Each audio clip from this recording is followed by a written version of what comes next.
बड़ा आरोप लगाया है कि आप लोग गांव में जा रहे हैं, फॉर्म भरवा रहे हैं और वादा कर रहे हैं कि सबको 1-1 लाख रुपया दिया जाएगा। ये बातें तो निराधार है। आज के इस जदीद दौर में, आज के इस आधुनिक युग में, मॉडर्न युग में कोई आदमी किसी के दरवाजे पर जाए कहे कि साइन करे, वो साइन करेगा? जब हारता हुआ इंसान जब हार जाता है तो वह कुछ ना कुछ बोलेगा।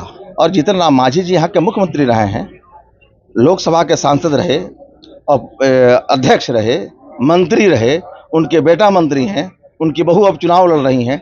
इसके अलावा वो क्या कह सकते हैं बताइए? क्या समाज को कुछ उन्होंने दिया है क्या?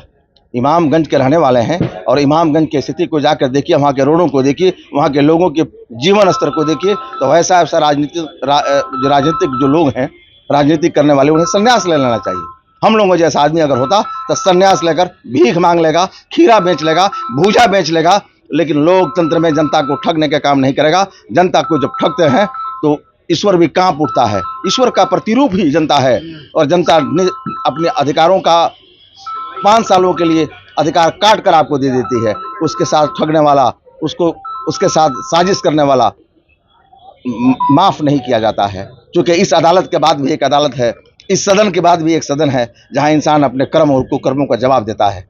मांझी जी को सोचना चाहिए, समझना चाहिए। उनको अपना बेटा नजर आ रहा है, उनको अपनी बहू नजर आ रही है, और मांझी समाज का गरीब बेटा जो स्कूलों तक नहीं जा रहा है, स्कूल की व्यवस्था नहीं कर रहे हैं, चलने के लिए रास्ते नहीं है, रास्ते का व्यवस्था नहीं कर रहे हैं, वो लोग क्या राजनीति की बात करेंगे और दूसरे पर आरोप करेंगे? जो आदमी पैदल चल रहा है 2 वर्षों से, 6000 गाँवों में घूमा, चलते चलते पैर का नस फट गया, उसका गला में गांठ हो गया, तो बिहार को बदलने की जिम्मेदारी को स्वीकार किया है। उस युवा को मैं सैल्यूट करता हूं और प्रणाम करता हूं कि अपनी जवानी के तवानाई को हम बिहारियों के लिए सर्व कर दिया है।